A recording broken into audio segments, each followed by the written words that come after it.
Okay, अब हामी physical केमिस्ट्रीको भिडियो सोल्युसन गर्दैछौँ. ओके, म चाहिँ Alis Khatiwada, I am third year. So पहिलो क्वेसन छ, what is the empirical formula for hydrocarbon that contains 10.5 gram of carbon per gram of hydrogen. भन्नुको मतलब हामीसँग के छ त, वी हेभ 10.5 ग्राम कार्बन, त्योसँग हामीसँग 1 ग्राममा के छ, हाइड्रोजन छ. र जहिले पनि हाम्रो एम्पेरिकल फर्मुला सल्भ गर्दाखेरि के गर्ने, यसरी कति ग्राम छ लेख्ने, डिभाइड गर्ने केले, एटोमिक वेटले. सो तिमी कार्बनको एटोमिक वेट 12 ले डिभाइड गर्छौ, हाइड्रोजनको एटोमिक वेट 1 ले डिभाइड गर्छौ. अब यसको रेसियो निकालौँ, 10.5/12 ओके, द्याट इज 10.5/12. अब हामीलाई होल नम्बरमा रेसियो चाहिने हो, सो यसलाई म डिभाइड बाई इन्टु 2 गर्छु. सो 21:24 आयो. यसलाई हामी सिम्पलेस्ट होइन होल नम्बर रेसियो लानको लागि डिभाइड बाई 3 गर्छु. सो 7:8 आयो. सो तिम्रो C7 as 8 is the correct answer. So option number D is correct. Okay, next question छ, the mass of CaCO3 required to react with 25 ml of 0.75 molar HCl. So अब हामी के गरौँ भन्दाखेरि number of mole of HCl निकालौँ. Okay, so तिम्रो 0.75 molarity into volume in litre, that is 25/1000 गऱ्यो भने it is number of mole of HCl.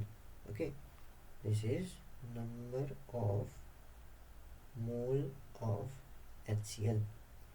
अब हाम्रो HCl र CaCO3 को रियाक्सन कस्तो हुन्छ, तिम्रो CaCO3 प्लस दुईटा HCl मिलेर बनाउँछ CaCl2 plus H2O plus CO2.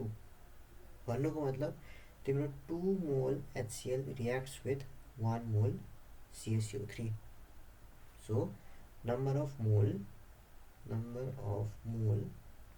of CaCO3 equals to 1/2 of number of mole of HCl. र number of mole of HCl कति छ त, 0.75 इन्टु 25/100 सरी 1000. सो अब हामीलाई चाहिएको त के हो त, नम्बर अफ मोल त होइन, हामीलाई चाहिएको भनेको मासमा हो. सो हामीलाई चाहिएको छ मास अफ CaCO3. र यदि मलाई नम्बर अफ मोलदेखि मासमा चेन्ज गर्नु छ भने म के गर्छु, इन्टु मोलिकुलर वेट गर्छु. र molecular weight of calcium carbonate is 100. So अब क्यालकुलेसन गरौँ, एन्सर आइसक्यो. Okay, so 1/2 into 0.75 into 25 divide by 1000 into अब 100 गरिसकेपछि हाम्रो मास अफ CaCO3 आयो इन ग्राम. अब क्यालकुलेसन पार्ट हेरौँ, 0.75 लाई म लेख्छु 3/4. ठिक छ, यहाँको दुईवटा जिरो, यहाँको दुईवटा जिरो काटेँ मैले.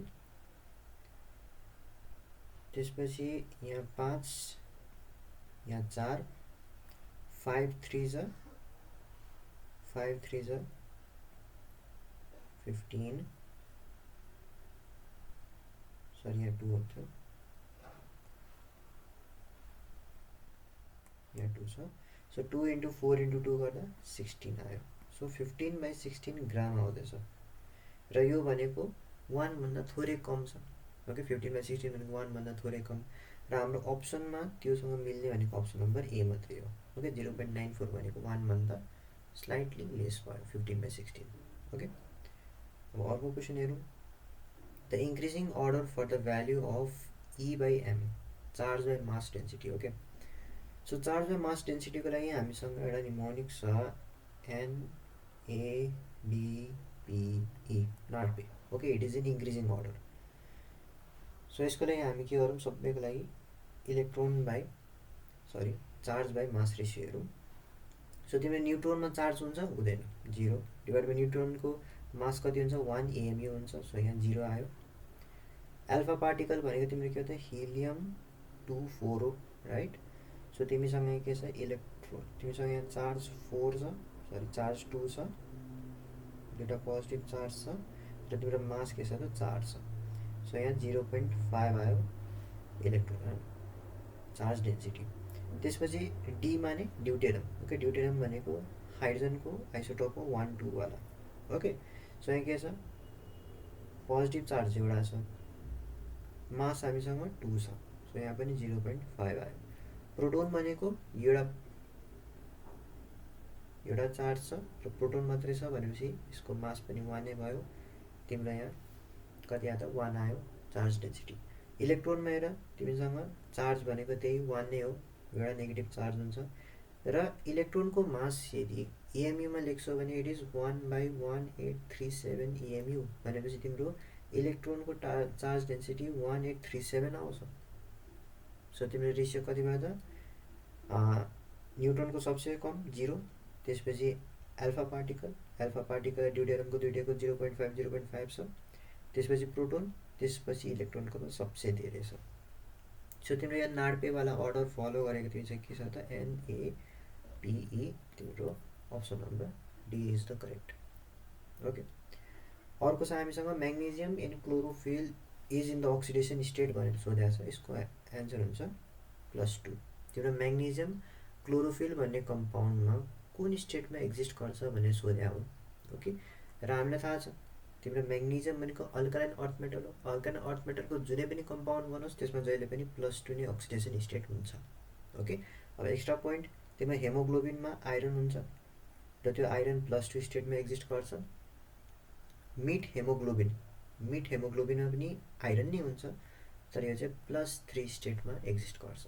ओके,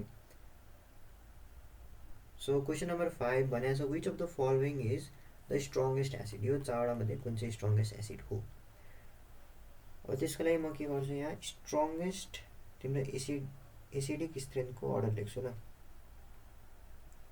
तिम्रो सबसे स्ट्रङ्गेस्ट एसिड भनेको HClO4 परक्लोरिक एसिड, त्यसपछि HI hydrochloric acid, HBr hydrobromic acid, HCl hydrochloric acid, H2SO4 sulphuric acid र HNO3 नाइट्रिक एसिड। तिम्रो केमिस्ट्रीमा यही 6वटा हामीसँग स्ट्रङ एसिड छ। स्ट्रङ एसिड भनेको यही 6वटा हो, बाँकीको सबै एसिड हाम्रो के विक हो। ओके, सो यहाँ हेर्न सक्छौ तिम्रो H2SO4 sulphuric acid is the only strong acid and is the strongest acid among this 4वटा एसिड। ओके, अब हेर त फोस्फरसको एसिड त स्ट्रङ हुने कुरो भएन, यो नाइट्रिक होइन, यो नाइट्रस एसिड हो, यो स्ट्रङ हुँदैन। एसिटिक एसिड हो, त्यो झन् अर्ग्यानिक एसिड भयो। ओके, यिनीहरू सबै विक छ। सो क्वेसन नम्बर 6 मा हेर equivalent weight of acid is equal to भनेको छ। सो पहिलो कुरो त इक्विभ्यालेन्ट वेट भनेको तिम्रो के हो, it is molecular weight divide by n factor र एसिडको लागि एन फ्याक्टरको काम कसले गर्छ, बेसिसिटीले गर्छ। ओके, सो तिम्रो option number B is correct. Okay, अब तिम्रो यो क्वेसनमा एसिडको साटो बेस भएको भए तिम्रो एन फ्याक्टरको काम कसले गर्थ्यो, एसिडिटीले गर्थ्यो, त्यतिखेर एन्सर अप्सन नम्बर ए हुन्थ्यो। ओके, सो क्वेसन 7 मा छ आयोडिन के हो त। ओके, आयोडिन भनेको हो सोलिड स्टेटमा एक्जिस्ट गर्छ। अब यो कस्तो खाले सोलिड हो त, तिम्रो correct answer is molecular, correct option is molecular solid. Okay, किनभने तिम्रो आयोडिन भनेको त I2 मोलिकुल हो नि त, र I2 मोलिकुल बिच तिमीसँग के छ त भ्यान्डरवाल फोर्स छ, त्यसले चाहिँ सोलिड स्ट्रक्चर बनाएको छ। अब एटोमिक सोलिडको इक्जाम्पल सपोज मैले लिएँ कुनै एउटा मेटल क्याल्सियम लिएँ। ओके, त्यसमा क्याल्सियम बिच मेटालिक बोन्ड हुन्छ। इलेक्ट्रोभ्यालेन्ट सोलिडको कम्पाउन्ड सपोज यसको इक्जाम्पल मैले NaCl। ओके, कोभ्यालेन्ट सोलिडको इक्जाम्पल मैले लिएँ डायमन्ड। ओके, कोभ्यालेन्ट सोलिडमा के हुन्छ तिमीसँग एटम बिच कोभ्यालेन्ट बोन्ड हुन्छ। ओके, इलेक्ट्रोभ्यालेन्ट सोलिडमा के हुन्छ तिम्रो केटायन र एनायन बिच तिमीसँग के हुन्छ त आयनिक बोन्ड हुन्छ। ओके, सो अगाडि बढौँ। The value of R universal gas constant in SI unit is भनेको छ। सो त्यसको लागि म के युज गर्नु पऱ्यो त PV = nRT ideal gas equation use गर्नु पऱ्यो। त्यसमा आर बराबर के छ त PV/ND। ओके, सो तिम्रो प्रेसरको युनिट के हो, it is newton per metre square SI unit, भोल्युमको एसआई युनिट कति हो मिटर क्युब, नम्बर अफ मोलको SI unit mole, temperature SI unit kelvin. So यहाँ मिटर स्क्वायर र क्युबको यो काट्यो। त्यसपछि के आयो यहाँ न्युटन मिटर डिभाइड बाई के divide by kelvin divide by mole. Okay, अब न्युटन इन्टु मिटर भनेको हामीलाई थाहा छ it is joule, so it is joule per Calvin per mole. Okay, joule per के मोल, तिम्रो option number B is the correct answer. ठिक छ, यहाँ हामीलाई युनिट मात्रै सोधेको छ, त्यही भएर युनिट म्याच गरेर एन्सर आइहाल्यो होइन, भ्याल्यु युज गर्नु परेन। सो अब अर्को क्वेसन छ तिम्रो कोलोइडमा जुन पार्टिकल एक्जिस्ट गर्छ त्यसको साइजको रेन्ज कति हुन्छ सोधेको छ। ओके, अब यसको लागि मेरो निमोनिक याद गर। ओके, मैले एउटा निमोनिक बनाएको थिएँ क्लास 10 मा हुँदाखेरि,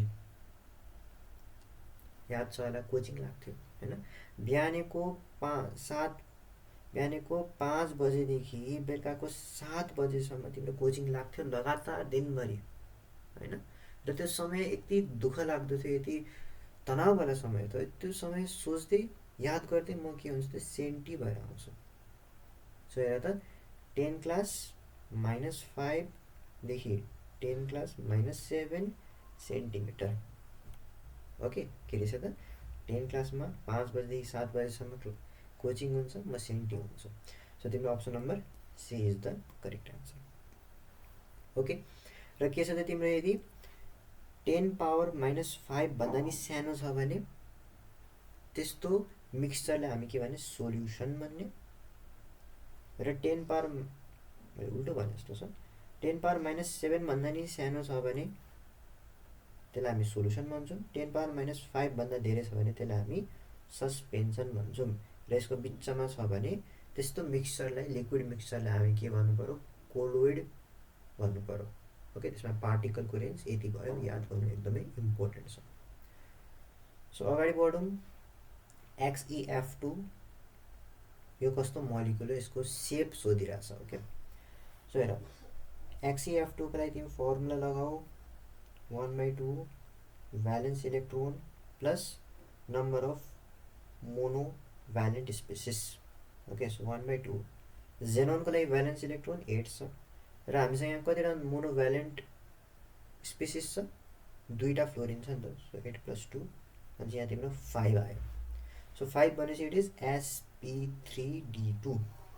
sp3d2 मा तिम्रो स्ट्रक्चर कस्तो हुन्छ याद गर त, प्लेनमा छ ट्राइगोनल, माथि एउटा बोन्ड तल एउटा बोन्ड, यो इट इज ट्राइगोनल बाइपिरामिड। ओके, यो तिम्रो के भयो स्ट्रक्चर भयो। अब तिम्रो अप्सनमा ट्राइगोनल पिरामिड भने त कतै पनि छैन भनेपछि यो पक्कै पनि सेप सोधिरहेछ। ओके, सो अब हेर तिम्रो हाइब्रिडाइजेसन 5 आयो, मतलब भन्नुको मतलब हामीसँग 5वटा इलेक्ट्रोन पेयर छ। ओके, XeF2 मा के छ 2वटा फ्लोरिन कनेक्टेड छ भनेपछि 2वटा फ्लोरिनसँग 2वटा बोन्ड पेयर होला। सो बाँकीको तिमीसँग के छ 3वटा लोन पेयर छ। अब के गरौँ त, यो लोन पेयरलाई हामी यो स्ट्रक्चरमा हालौँ। जहिले पनि के याद गर, तिमी लोन पेयर हालिरहेछौ भने तिमी जहिले पनि प्लेनमा एड गर्छौ क्या। सो तिम्रो एउटा लोन पेयर यता आयो, अर्को यता आयो, अर्को यता आयो। ओके, यहाँ एउटा लोन पेयर, यहाँ अर्को लोन पेयर, यहाँ अर्को लोन पेयर। ओके, सो तिम्रो सेप कस्तो आयो Xe, माथि फ्लोरिन तल फ्लोरिन प्लेनमा लोन पेयर छ। सो तिम्रो हेर त सेप कस्तो आयो त, सिधा सेप आएन त तिम्रो, हेर त लिनियर सेप आइरहेछ। सो तिम्रो option number A is correct, linear shape. Okay, so अगाडि बढौँ, the state of equilibrium refers to भनेको छ।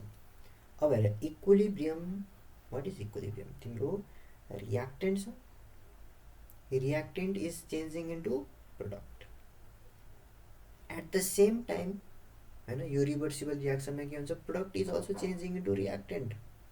सो तिम्रो कन्टिन्युसली एकातिर अर्कातिर रियाक्सन भइरहेछ। So it's a dynamic process, किनभने रियाक्सन भइ नै रहेछ। तर यो रियाक्सन भइराख्दाखेरि के छ त इक्विलिब्रियम स्टेटमा के हुन्छ तिम्रो जति रियाक्टेन्ट प्रोडक्टमा चेन्ज हुन्छ त्यति नै प्रोडक्ट रियाक्टेन्टमा चेन्ज हुन्छ क्या सो रियाक्सन चाहिँ भइरहि नै रहेछ तर तिम्रो रियाक्टेन्ट र प्रोडक्टको कन्सन्ट्रेसन चेन्ज भएको छैन so it's a static process so यो डाइनामिक प्रोसेस पनि हो स्ट्याटिक प्रोसेस पनि हो त्यही भएर यसलाई हामी भन्छौँ डाइनामिक स्टेट सुन्दाखेरि कस्तो कन्ट्राडिक्टरी सुन्छ नि तर होइन it's a dynamic state okay so तिम्रो option number B is correct ठिक छ सो अगाडि बढौँ सो अर्को क्वेसन छ what will be the sum of pH and pOH in aqueous solution so aqueous solution भनेपछि हामीले एउटा कुरा के थाहा छ भन्दाखेरि एच प्लस र ओएच माइनसको जुन कन्सन्ट्रेसन छ यसलाई मल्टिप्लाई गरेर पनि it is equal to ionic product of water that is केडब्ल्यू म के गर्छु दुईतिर माइनस लग हाल्छु ओके मैले दुईतिर के गरेँ माइनस लग गरेँ अब यहाँ लगको प्रोडक्ट रुल अप्लाई गर्छु minus log H plus plus minus log OH minus equals to minus log K W okay minus log H भनेको पिएच माइनस लग ओएच भनेको pOH equals to minus log KW भनेको पिकेडब्लु so तिम्रो pH र पिओएचको some केसँग equal हुन्छ पिकेडब्लुसँग equal हुन्छ so option number B is correct अर्को क्वेसन हेरौँ heat of combustion is always suppose मैले कार्बन लिएँ कम्बसन भनेको जहिले पनि के हो it is reaction of something with oxygen अक्सिजनमा बर्न गर्ने सो कार्बनको रियाक्सन भयो अक्सिजनसँग बनाउँछ कार्बन डाइअक्साइड यति मात्रै हुँदैन तिम्रो कुनै चिज जल्दाखेरि तिम्रो एनर्जी तिम्रो हिट बाहिर निस्किन्छ ओके सो तिम्रो यहाँ हिट पनि निस्किरहेछ सो तिम्रो जुनै पनि कम्बसनको रियाक्सन होस् त्यहाँ जहिले पनि के हुन्छ इट इज अलवेज एक्जोथर्मिक र जहिले एक्जोथर्मिक हुन्छ भनेपछि एक्जोथर्मिकमा थाहा छ डेल्टा एचको भ्यालु कति हुन्छ नेगेटिभ हुन्छ त्यही भएर तिम्रो हिट अफ कम्बसन पनि के हुनु पर्यो त नेगेटिभ हुनु पर्यो ठिक छ अर्को क्वेसन छ order of reaction can be okay यो सिम्पल क्वेसन हो तिम्रो अर्डर अफ रियाक्सन जे पनि हुनसक्छ जिरो नि हुनसक्छ नेगेटिभ हुनसक्यो पोजिटिभ हुनसक्यो फ्रेक्सन हुनसक्यो जे नि पोसिबल छ अर्डरको लागि किनभने अर्डर भनेको तिमीले के हो त इट इज एक्सपेरिमेन्टल तिम्रो एक्सपेरिमेन्टल भ्याल्यु हो त्यही भएर यो एक्सपेरिमेन्ट अनुसार जे नि हुनसक्छ ओके अर्को एउटा टर्म छ मोलिकुलारिटी भन्ने ओके अर्को मोलिकुलारिटी भन्ने एउटा टर्म छ यो चाहिँ के हो थ्योरिटिकल भ्याल्यु हो जसमा हामी नम्बर अफ रियाक्टेन्टको लाई सम गर्छौँ त्यसको एन्सर मोलिकुलारिटी हो सो मोलिकुलारिटी भनेको जहिले पनि के हुन्छ त it is always natural number तिम्रो यो नेगेटिभ हुन पाएन जिरो हुन पाएन फ्रेक्सन हुन पाएन तिम्रो के हुनु पर्यो 1 देखि 2 3 4 हुँदै हुँदै ओके नेचुरल नम्बरमा एक्जिस्ट गर्छ okay next question the number of coulomb of electricity required to deposit 0.3 mole of Cu++ ion okay यसको लागि हामीले फ्याराडेज ल युज गर्नुपर्छ फ्याराडेज ल भनेको के हो weight equals to ZIT okay so यहाँ वेट अफ कपरको कुरा आउँदैछ सो वेटलाई तिमी के लेख्न सक्छौ number of mole into atomic weight of copper लेख्छौ इक्वल्स टु जेड भनेको के हो इलेक्ट्रोकेमिकल इक्विभ्यालेन्स हैन त सो यसको फर्मुला हुन्छ इक्विभ्यालेन्ट वेट डिभाइड बाइ 96500 र I into T current into time भनेको इट इज चार्ज कुलम हैन सो क्यू हामीले निकाल्नु पनि क्यू नै हो सो क्यू इक्वल्स टु के छ त number of mole into atomic weight divide by यो माथिको इक्विभ्यालेन्ट वेट इन्टु 96500 अब यहाँसम्म आएपछि अब बस भ्याल्यु त हाल्नु छ हैन नम्बर अफ मोल हामीले दिएको छ 0.3 atomic weight of any element divide by equivalent weight of any element is equal to valency okay र भ्यालेन्सी यहाँ कति छ हेर त Cu++ छ जे भ्यालेन्सी यहाँ 2 छ इन्टु 2 इन्टु 96500 सो 3 2 6 र यो 0.3 ले के बना 96500 9650 बनायो so 6 into 9650 coulomb is the correct answer ठीक अब 16 नम्बर सो यहाँ के छ law of reciprocal proportion. So जहिले पनि याद गर ल अफ रेसिप्रोकल प्रोपोर्सनमा के हुन्छ, तीनवटा एलिमेन्ट हुनु पर्यो, तीनवटा एलिमेन्टले तीनवटा युनिक कम्पाउन्ड बनाउनु पर्यो। सो यहाँ एन्सर के छ, अप्सन नम्बर बी छ। किनभने हेर त CH4 तिमीसँग एउटा भनेको कार्बन छ, अर्को भनेको हाइड्रोजन छ, त्यसपछि अक्सिजन छ। तिम्रो कार्बन र हाइड्रोजनले CH4 बनायो, कार्बन र अक्सिजनले CO2 बनायो, हाइड्रोजन र अक्सिजनले H2O बनायो। हेर त तीनवटा एलिमेन्ट छ र तीनवटा युनिक कम्पाउन्ड बनिरहेछ। सो यसले ल अफ रेसिप्रोकल प्रोपोर्सनलाई फलो गर्छ। अब तिमीले अरू अप्सनमा हेऱ्यौ भने हेर त तिमीसँग फोस्फरसले तीनवटा कम्पाउन्ड बनाएको छ, त्यो त मिलेन हैन। तिमी यहाँ नाइट्रोजन छ, हाइड्रोजन छ, अक्सिजन छ, सल्फर छ, चारवटा एलिमेन्ट छ, मिलेन कुरो हैन। यहाँ हाइड्रोजन छ, सल्फर छ, कार्बन छ, हो तीनवटा एलिमेन्ट छ, तर कार्बनले दुईचोटि अक्सिजनसँग रियाक्सन गर्यो। ओके, तिमी यहाँ CO को साथै यदि यहाँ CH2 भएको है त यसले फलो गर्थ्यो, तर गरेन यो केसमा। सो तिम्रो option number B is correct. So अर्को हेर त which of the following is disproportionation reaction. Disproportionation reaction भनेको त्यस्तो रियाक्सन जसमा अक्सिडाइजिङ एजेन्ट पनि एउटै छ, रिड्युसिङ एजेन्ट पनि त्यही हो, एउटै कम्पाउन्ड अक्सिडाइज नै भइरहेछ, रिड्युस नै भइरहेछ। अब यो अगाडिको तीनवटा रियाक्सन हेऱ्यो भने यसमा यो अक्सिडेसन रियाक्सन रिडक्स रियाक्सन हुँदै होइन। ओके, यसमा कुनै अक्सिडेसन स्टेट चेन्ज भएको छैन। अक्सिडेसन स्टेट चेन्ज भएको अप्सन नम्बर डी हो। अब यसमा हेरौँ त Cl2 मा जुन क्लोरिन छ यो के छ त एलिमेन्टल फर्ममा छ, यसमा अक्सिडेसन स्टेट 0 छ। Cl- मा -1 भयो। ClO3 मा ओके, यसमा निकाल्न चाह्यो भने x + 3 इन्टु अक्सिजनको oxidation state +2 equals to -1, sorry यहाँ -2 हुन्छ, अक्सिजनको -2, so x - 6 equals to -1, x equals to +5। So यहाँ ClO3 माइनस तिम्रो क्लोरेट आयनमा क्लोरिनको +5 छ। सो हेर त त्यही क्लोरिनको यहाँ रिडक्सन भएर